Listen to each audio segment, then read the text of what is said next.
So this machine does not want y'all to be great because I literally re-recorded. This is the second time. I went through all of Acts 24 one time already. But it does not want y'all to be great, but God does. So I'm going to go ahead and go start and go through it again. So Acts 24, let's start from the beginning, okay? What I want you to understand. Now let's think about this. If you had a child, okay, and you were chastening your child and a person walked through and caught this one moment, you can go to hell. Okay, you will go to hell for this. If somebody caught just that moment and they missed 30 minutes of the conversation of you chastising your son, they would think you were crazy. They would think you're a horrible mother that you need to be reported to. All these, they are going to try to get that child out of your hand. But because they missed the 30 minutes where you're telling your son, don't lie, don't cheat, don't steal, don't be doing this, don't do that, because that is going to lead you. You are going to go to hell if you do these actions. Then you'll be like, oh, okay, it makes sense. That's what church is doing to you. A lot of modern day pastors are doing that to us. They're giving us the Cliff Note version. And because we have the Cliff Notes version, we don't have God's power. So whenever situations come up against us, we do not have the power because we have been fed baloney. We have been fed like not even vegetables. We've been fed junk food. Okay, so we don't have enough to push through. So, whenever you read the Bible, you have to understand the context of the conversation. That's why reading the Bible is your most important task of the day, not anything else besides reading the Bible. Okay, so we're going to start with Acts 24 because I want you to understand the context of how Paul was talking to the people. Because a lot of the times in church, people quote Paul, we don't have to do this because Paul said it, because that Paul said it, Paul. I get it. I was there. So I empathize with you. But as I started to read my Bible and as I started to get out of a demonic version of what God was and to understand who he really is according to his scriptures and the law that was written, I started to understand what Paul was actually talking about and who Paul was talking to. So let's go ahead and continue on. So, Acts 24, the accusation against Paul. 5 days later, Ananias, the high priest, came down with some elders and a lawyer named Tertullus. Now, Ananias was a high priest, a Jewish high priest, okay? These men presented their case against Paul to the governor. When Paul was called in, Tertullus began to accuse him and said, we enjoy great peace because of you, and reforms are taking place for the benefit of this nation because of your foresight. Now, I want you to pause there and I want you to understand Paul. Paul, before he was named Paul, was named Saul. Saul was a Jew.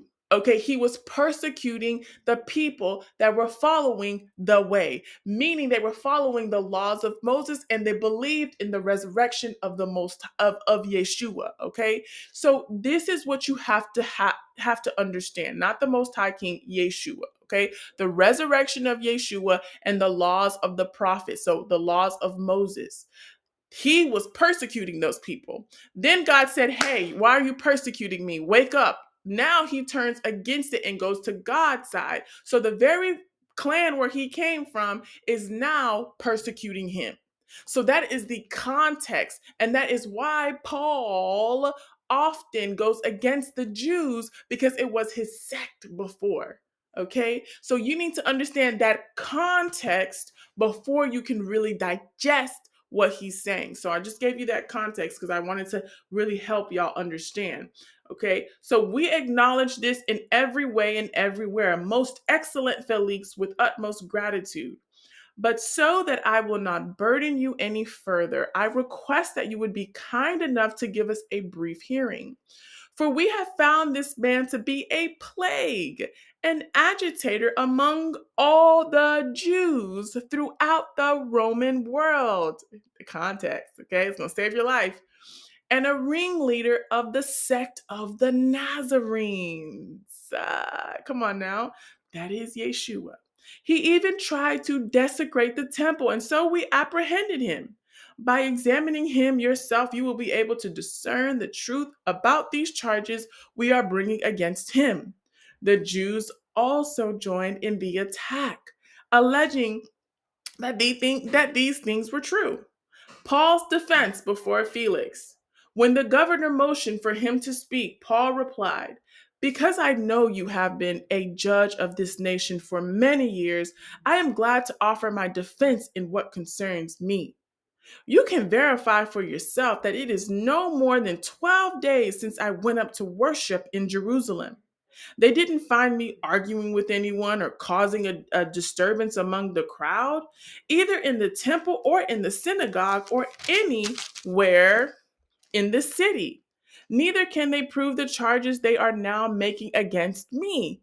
But I admit this to you: I worship the God of my ancestors according to the way, which they call a sect, believing everything that is in accordance with the law and written in the prophets." Number one, I have a hope in God, which these men themselves also accept, that there will be a resurrection, both of the righteous and the unrighteous.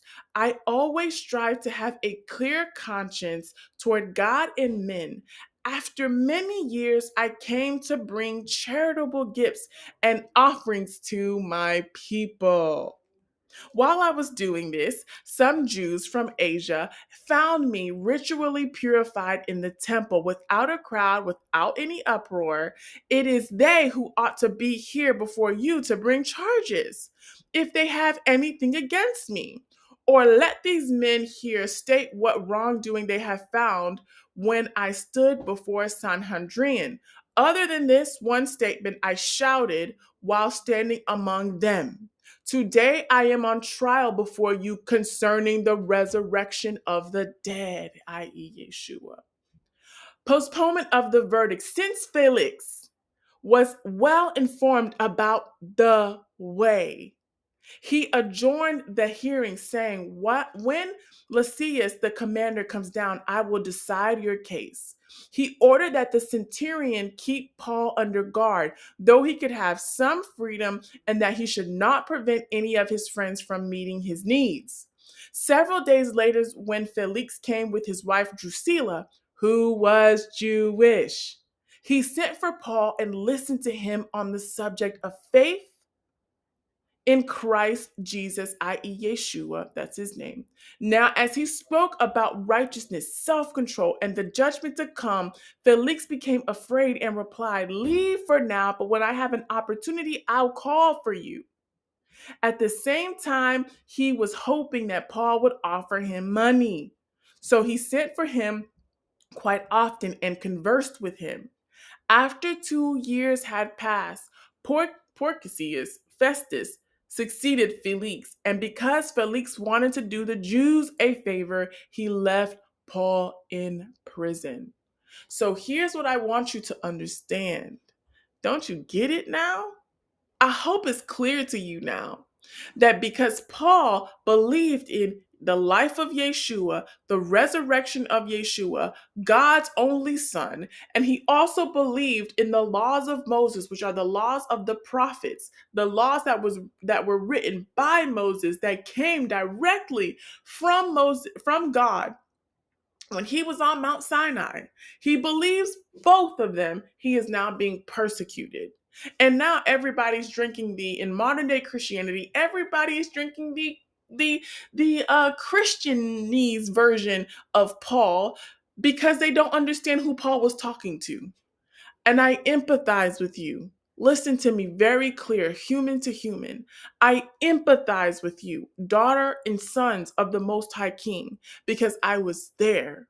But it wasn't until God decided to show me the fullness of who he was, to break the yoke off of my generations, that he sat with me and he made me go line by line and precept by precept. And there is much that I have to learn about the Most High King. But what I do know is that we are supposed to be following the way. The way is the laws of the prophet, and it's also through the blood and the belief of Yeshua. It's both.